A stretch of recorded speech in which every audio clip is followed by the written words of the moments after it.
Oh man. So guys, I'm gonna give it to you straight. At first, I could not stand this game for the life of me. I went in telling myself, okay, cool, this is just another Souls like. Let me do me and get through this. And the funny part is, I'm sure that's exactly how a lot of people who end up hating this game were thinking too. So what the hell ended up happening? Well, bro, I was getting one-shotted by every single trap in the game.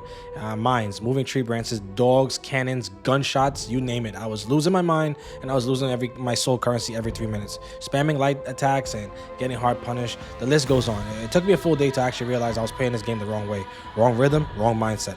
I was thinking Dark Souls, where the answer to everything is roll dodging and light attack spam. But you see, Wuchang brings a very different place out to the table, a form of elegance that, if not respected, will absolutely make you feel like the game is trash, but it's not. The game is about the dance, a clash of ancient Chinese martial arts, of swords and feet moving in harmony, of timing, spacing, and deliberate action, all while dealing with growing debilitation that affects Wuchang's body through corruption and magical power, a balance that shapes both the story and the gameplay. That being said, the game, by the nature of its genre, might still feel like another Souls-like to many players. That's mostly due to the sheer fatigue of so many of us are experiencing from the overwhelming number of these games just being released now. It almost feels like we get like, what, I don't know, one every month now, and that oversaturation can affect how this game is received. Thankfully though, Wuchang does a few key things to give itself a fighting chance enough to stand out in a long and crowded catalog of the genre.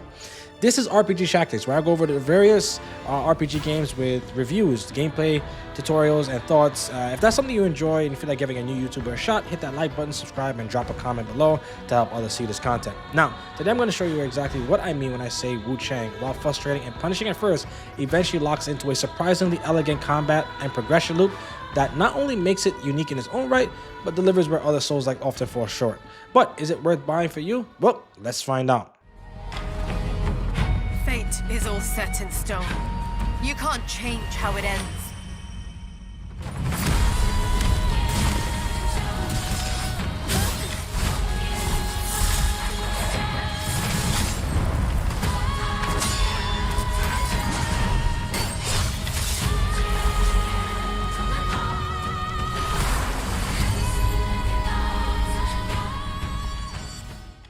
Alright, in this review, I'll be covering the categories I consider essential to any RPG, regardless of subgenre. Story, gameplay, visuals, audio, technical performance, and innovation, right? They're all going to be scored out of 10 points and added up in the end for a final score. Now, let's get straight to business with the story. So the story of Wuchang is very similar in direction to Dark Souls, right? It's obscure in both its delivery and its quest design. And if that's your thing, you'll feel right at home here. Personally, I love these kinds of quests. They're full of meaning, well, hidden meaning, side stories, exploration moments, and moral ambiguity. No one is a classic flawless hero in here, unlike games like Dragon Age of Veilguard that kind of passes it off as such. There's no heavy-handed political agenda. It's just good old-fashioned storytelling that takes you on a good old ride. Now, I'm not gonna lie, this story starts off slow. In fact, you'll probably be completely lost during the first few hours, especially since you'll be more focused on, I don't know, dodging one-shots and avoiding random traps. More on that one later.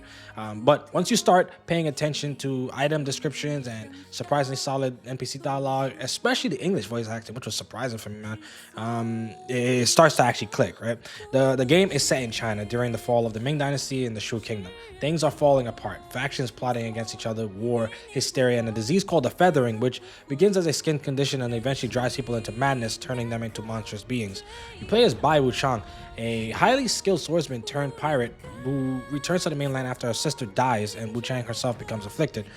But unlike others, only her arm is affected, giving her magic powers at the cost of slowly losing her mind. Now, she seeks a way to stop her affliction and maybe even bring her sister back to life through ancient artifacts. Artifacts also sought by emperors, rivals, and high officials. You gotta traverse through these war-torn kingdoms in pursuit of your own goals, though. So, you know, anybody that's in your way pretty much gonna have to fight you, or you just die about 105,000 times like other Souls-likes usually do.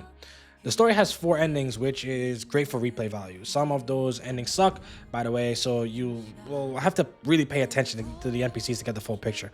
I love how the end game weaves in ancient Shu folklore and real Chinese culture. The side quests, if you can even find them or complete them, given how obscure this game can be sometimes, can play out in multiple ways, with some leading to prosperity and others to death. At its core, this is a story about obsession, right? And how chasing something too hard can lead to unseen tragedy. The thing you obsessed over might not be worth it in the end, especially considering the sacrifices made along the way. That said, this story does have flaws. Quests are often too hard to solve, not because of the task itself, but because NPCs relocate after you rest, and good luck finding them again. The beginning drags way too much, and I fear most people will check out before the story gets good. The game also dumps a lot of lore and info on you at once, which can be very overwhelming, especially because a lot of us that are playing this are probably not really that like understanding of like the Shu Kingdom and what happened during those type of times. So it can be a little difficult for many of us. And when they throw tons of information at you, it can be very hard. Budget limitations are visible too. Some NPCs talk to you through doors, and some dialogue feels unfinished, and there are missed opportunities to go even deeper here. At first, I didn't care much for Wuchang as a character. I get that Souls-likes are more combat focused, but that doesn't excuse a slow emotional start. Over time though, I really came to the concept, and man, Wuchang looks badass with the glowing red eyes, corrupted arm, and the chest. And yeah, she's also pretty pretty damn attractive. Sheesh, my goodness. Story gets a 6.5 out of 10 though. I love the concept once it got going, with strong lore and character design, but a rough start, confusing quest flow, and some cut corners held it back. All right, gameplay, and this is the meaty part, guys, because there's a lot to say here. Like I said earlier, I hated this game at first. It's a Souls-like, so you've got your standard bonfire style checkpoints, a soul currency called Red Mercury here, punishing combat, crazy enemy placements, and intricate map design. All of that is here, but how it's done is what makes this game stand out, right? So there's 5 weapon types: longsword, one-handed sword, axe, dual blade, spear, and each one has a distinctive feel and approach, man. It's great. Spear is for defensive counter striking and pacing. Dual blades are all about speed and offensive clashes that reduces incoming damage mid combo. So you're like swinging, and the moment that the enemy is swinging, your swords are kind of like hitting each other, so your damage is mitigated. It's just really cool, badass shit. Longsword is the katana style offensive play that focuses on like flanking, hitting them in the back when they've like left a wide opening, getting them and going them for this move called an obliterate move, where you pretty much which is their version of like the backstab from Dark Souls. One-handed swords favor the casting spells and nimblest at the cost of melee damage. This was my build. Please do not go this build. I'm saving you right now. It's very, very difficult, but it's amazing to look at, spectacle to play. Axe is your classic Unga Bunga, smash everything build. Not really much else to say there. Now, here's where it gets spicy. The skill tree. This lets you branch into disciplines, passives, offensive mechanics, and my favorite, temperance, which lets you coat your weapons with elemental debuffs, or it doesn't even have to be elemental. It could be like different things, different debuffs in the game. So like, for example, if you like burn damage, use a fire temper with the burn status build up in it, and it kind of done. Now this thing can get very, very, very advanced and very specific on how you want to do it, but that's just like, to save the cost of time, that's like an example of what you can get out of that temper system. The best part is you can respec at any time too. I usually prefer personally locked into my choices like in old school RPGs, but without punishing this game, being able to respec is a godsend. Souls likes need this. Also, there's no upgrade stones here, so you have to worry about that. Instead, weapons upgrade happen through the skill tree and apply to every weapon in that particular type. So if your longsword is plus 10, every longsword that you find afterwards is also going to be plus 10, which is beautiful. This is like, bro, I don't even understand why other Souls-likes are still doing the upgrade system. The stupid upgrade materials, they suck, man. They're not good. They're terrible. You find a weapon late game, and now you can't do anything because that weapon now needs upgrade materials you don't have. So now you gotta go grinding. Whatever, man. Now, let's talk about why I initially hated this difficulty in this game. Traps are everywhere. I swear, every 15 steps, there's a trap. Mines in the snow, traps on the enemy feet. So when I go to touch them, they blow up with me. Enemies hiding in corners, ready to push you off ledges. Auto death debuffs from enemies who look at you wrong. Oh my gosh.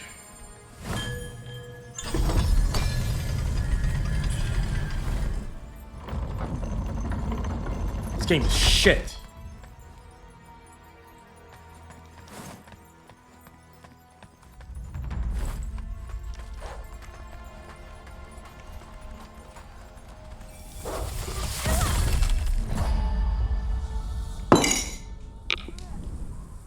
Imagine dying like that. Come on!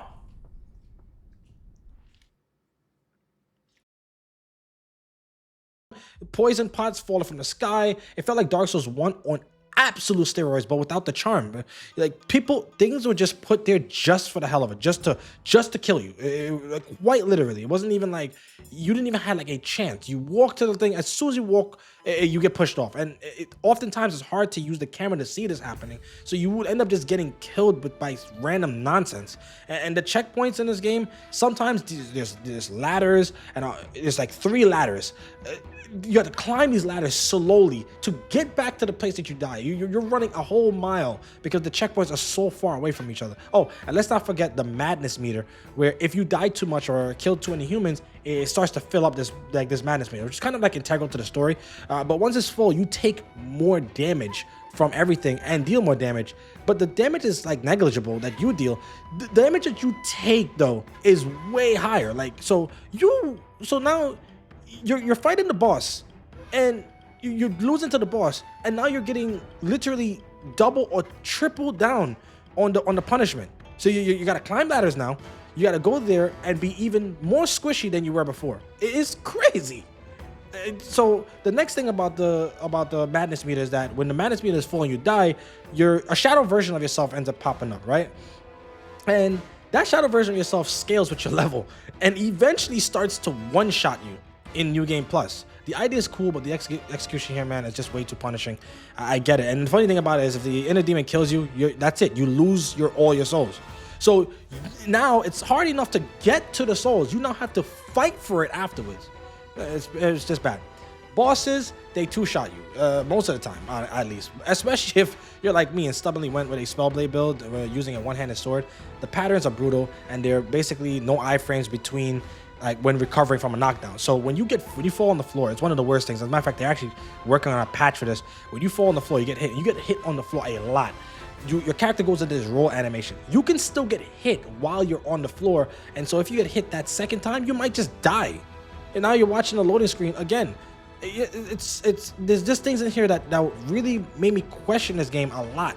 Oh, and I really want to know why is there a dude in a tent with a cannon aimed at the only path forward? Like, come on, man, this is crazy.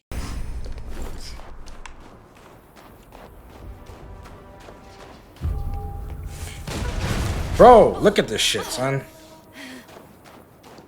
He has a cannon. He has a cannon in the room. Bro, this is what I mean. Like this makes absolute. Bro, look what he's pointing at. Nothing. He's specifically waiting for me. Oh man, but here's the twist. I actually did fell in love with the combat. I'm not even gonna lie to you. The dodge system feels incredible. You build Skyboy might from dodging and engaging properly, and that is what fuels your spells and abilities. No mana bars, just a dynamic resource system that rewards good play. It's such a clean mechanic, and it makes you feel like a complete badass when you pull off a perfect dodge into a counter, or like a perfect dodge into like a spell, and then that spell gets comboed into another spell. It's really cool. There's parries, deflects, weapon clashes where each weapon can clash into each other, and it essentially causes like where like they kind of bounce off each other and you both sort of stagger. I actually think that more games should put that into their games, because I think those are like cool ideas where like both weapons are kind of like hitting each other like that. The spells, honestly, some of the best spells I've seen in any Souls-like game to date. They look amazing. They can be comboed. Some even have this built-in dodge mechanic called alacrity. So like what will happen is like you will get hit in that thing, but there's a particular moment in the spell's animation that if you get hit in that, you dash out the way and kind of leap into the air and finish casting the spell, which is it's so amazing. I mean, I'm sure you see it in my footage. It's great. The progression loop is tight. You feel stronger and more skilled the deeper you go. Since the world is so punishing up front, towards the end you feel like such a badass. You feel amazing.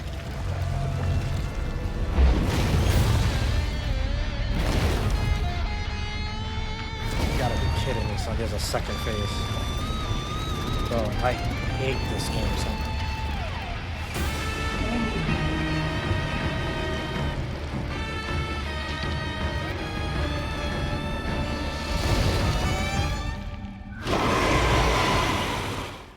The world design is also really good. It's heavily inspired by Dark Souls 1. Everything is interconnected, and the enemy variety here is actually pretty decent. I mean, I could have used a little bit more, but it's serviceable when it comes to enemy variety.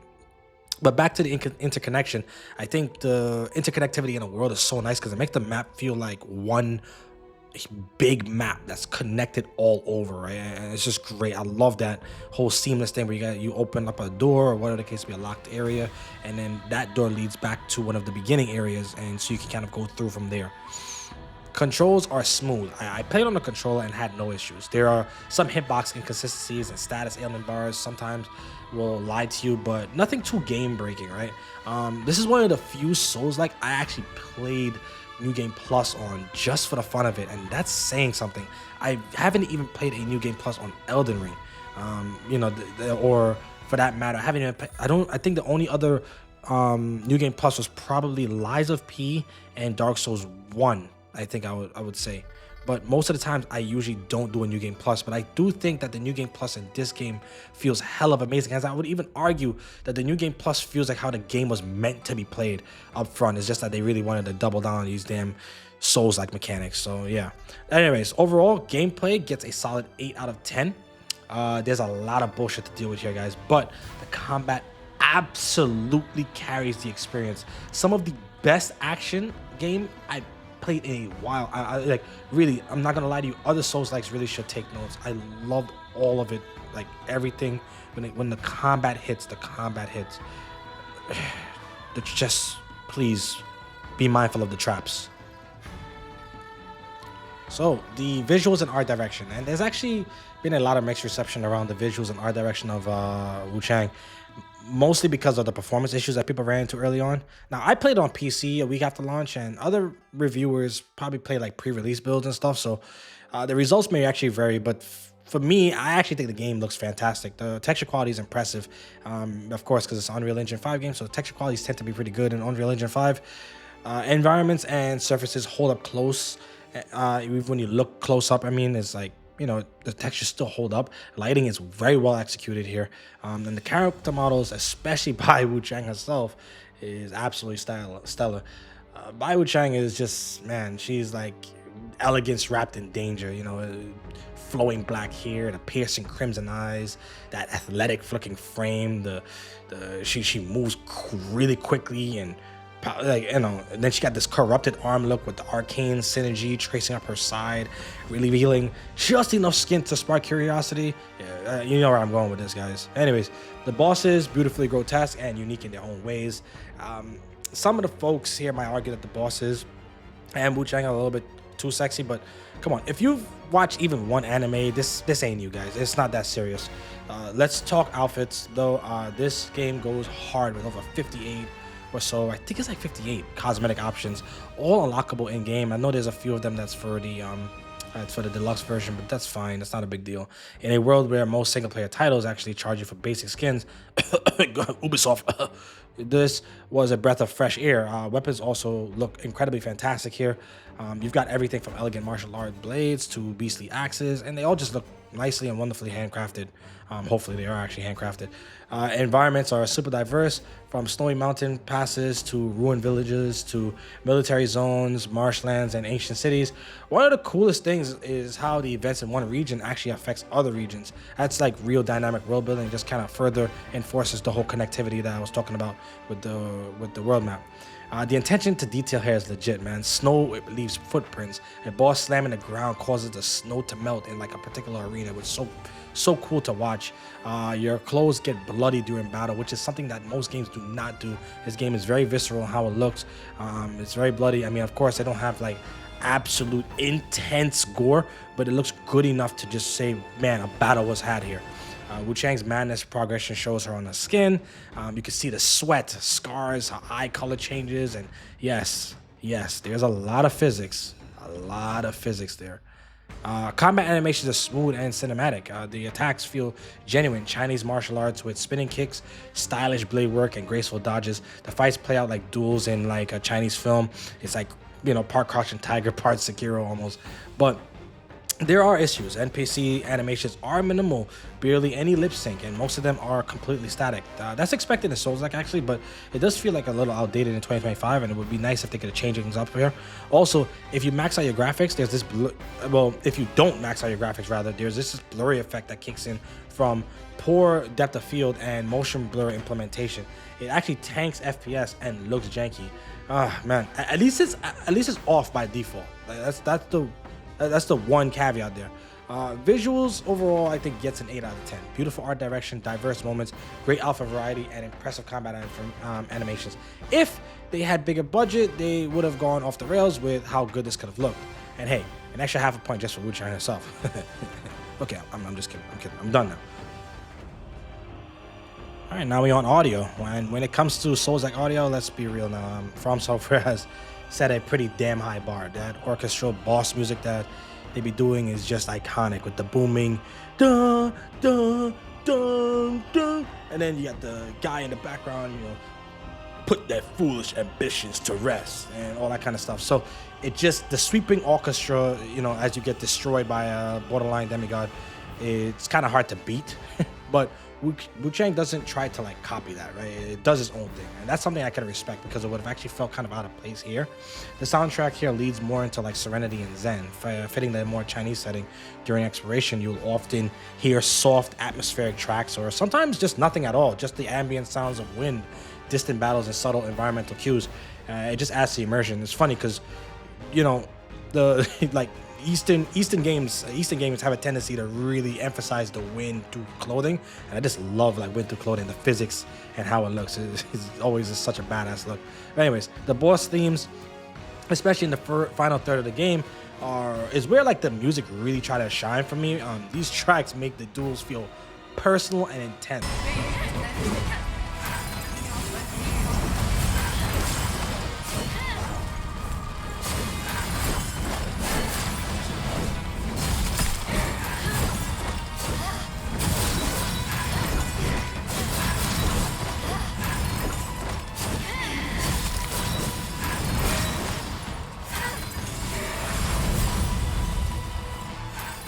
I actually found myself like slowly walking inside the boss arena, like kind of like watching me and my enemy just 1v1, watching each other, pacing slowly, waiting for who's gonna strike first, type of thing, listening to the music. It's just nice, man. It just added to the tension. The weapon sounds are pretty on point too. You can feel the difference between the light blades clashing and heavier attacks. It also captures the finesse of Eastern style combat rather than the heavy crunchy clangs of Western medieval weapons. Voice acting is another surprise win, right? I played in English and I was genuinely shocked by how solid the performance were. Considering this is a Chinese developed game, it's rare to see such well done English voice acting at launch. That she gnaws on some small, strange meat, and no matter how much she eats, it's never finished. They call it the white jade dumpling. A cure for every illness, they say. If only I could have a taste of it, I'd be as healthy as ever, no longer a burden to you, my dear child. Now that you're home, stay here. I'll pray to the gods to protect us. Like, just being for real. Ubisoft didn't even pull that off with Assassin's Creed Shadows too, and they've got way more money. So shout out to this team that did a great job on a smaller budget. Now, to be fair, the audio isn't groundbreaking. There's no single track here I'd hum to myself after playing, kind of like how I was humming Expedition 33 for the past, I don't know, 3 months now. You know, and not every line delivery is perfect, but what it does relatively well. It supports the vibe, the world, and the combat without feeling out of place. Audio here is going to get a 7.5 out of 10. I kind of roughed out with this one, but I ended up giving it an extra half a point for just the ability to do things like voice acting, English voice acting stuff. That's hard to do when you're not in a predominantly English-speaking place or English-speaking country. It's above average with some standout boss tracks and unexpectedly good voice acting. Not revolutionary, but definitely solid and immersive for the genre. Now we can get into technical performance, and I played this on PC running on a 7800 X3D CPU and a RTX 4090 GPU and a 4K monitor. Performance for me was fine, actually. No game-breaking bugs, no infinite crash loops. I actually don't think I even crashed once. That said, some of my friends using AMD GPUs did experience crashes, so keep that in mind.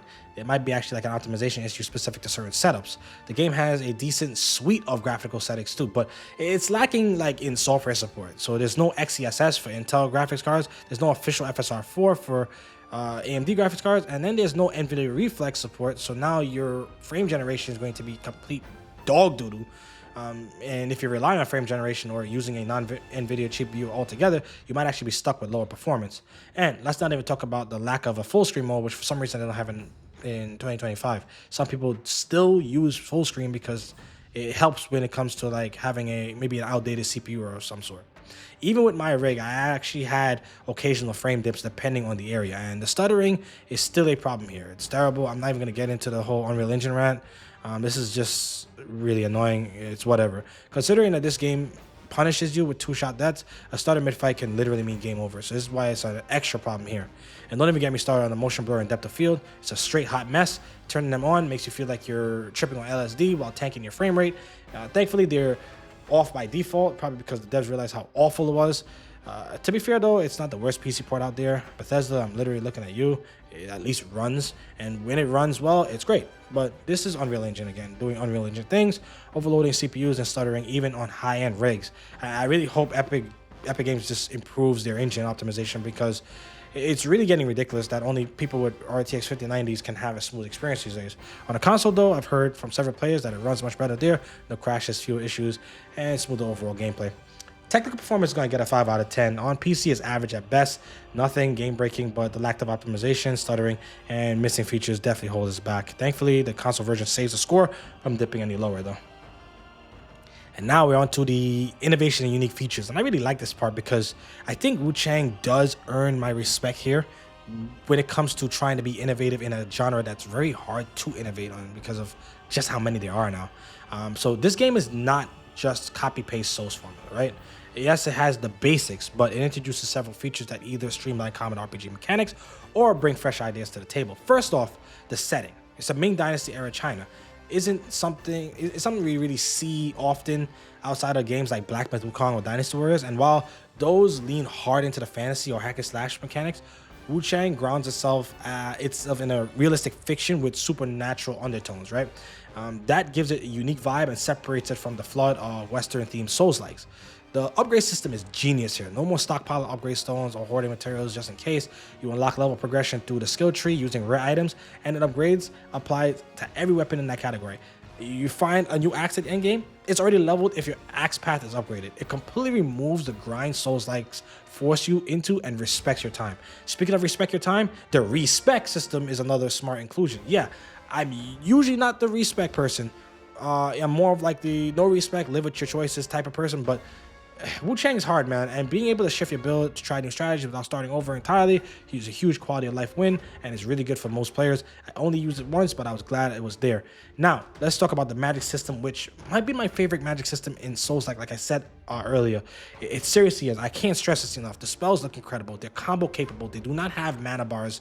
Some even have built-in dodges called the alacrity thing, like I said, that triggers if you're about to be hit.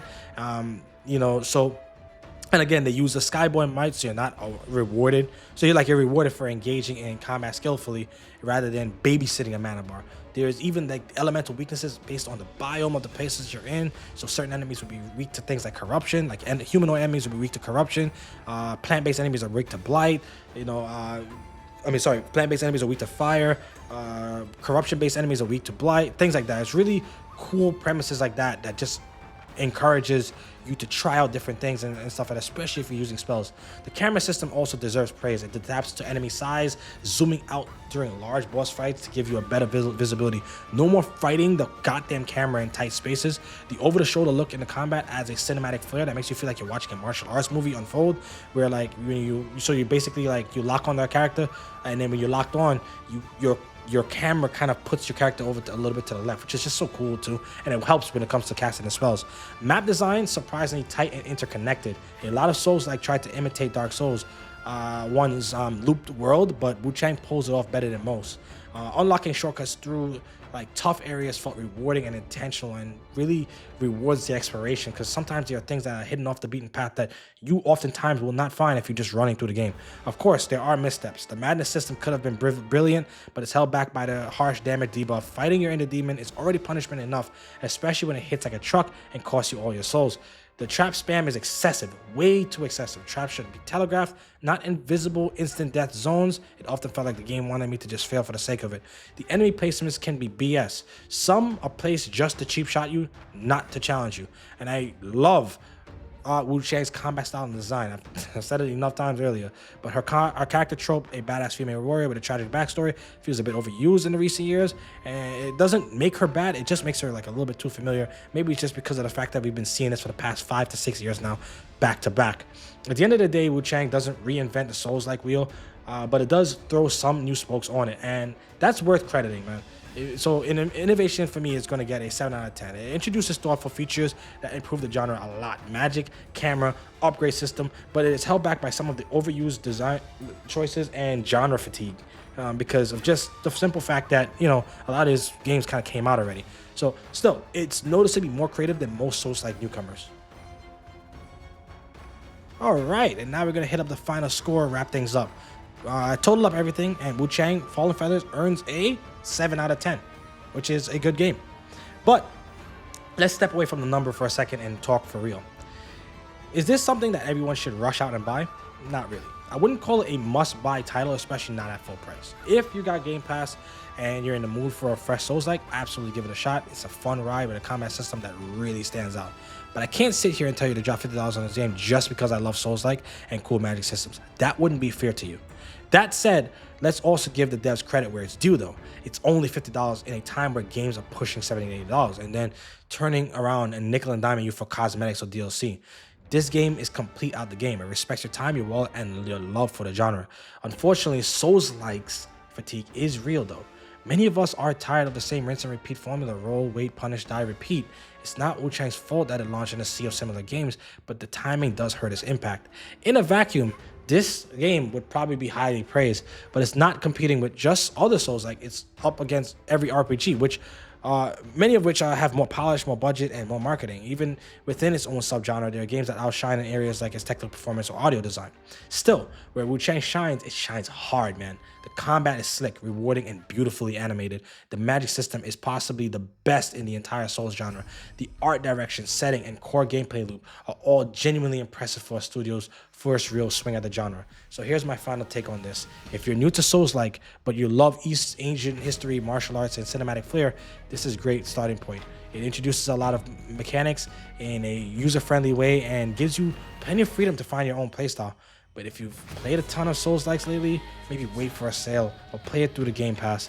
Don't let burnout ruin what's actually a solid experience here. I'll be honest, even I went on in autopilot at first and ignored the lore until the combat grabbed me by the throat and said, bro, wake up, this game is actually different. So, what do you get when you combine Bloodborne with Bayonetta and then set it in the 1500s China? Yep, you get Wuchang Fallen Feathers, and it earns itself a respectable and comfortable spot in the Soulsborne genre. I hope you all enjoyed this review. If you did, drop a like, hit that subscribe button, and comment below your thoughts and questions. I'd love to hear from you guys and help more people find this content. Until next time, this is RPG Shactics. Love you all. Peace. Always do it on my own, so I gotta get through it. And the only thing I know is to love what I'm doing. Never give up, never slow, till I finally prove it. Never listen to the no's, I just wanna keep moving. Keep my head up when I act, head up, that's a fact. Never looking back, I'ma keep myself on track. Keep my head up, staying strong, always moving on. Feel I don't belong, tell my thoughts to move along. Push myself to be the best, die with no regrets.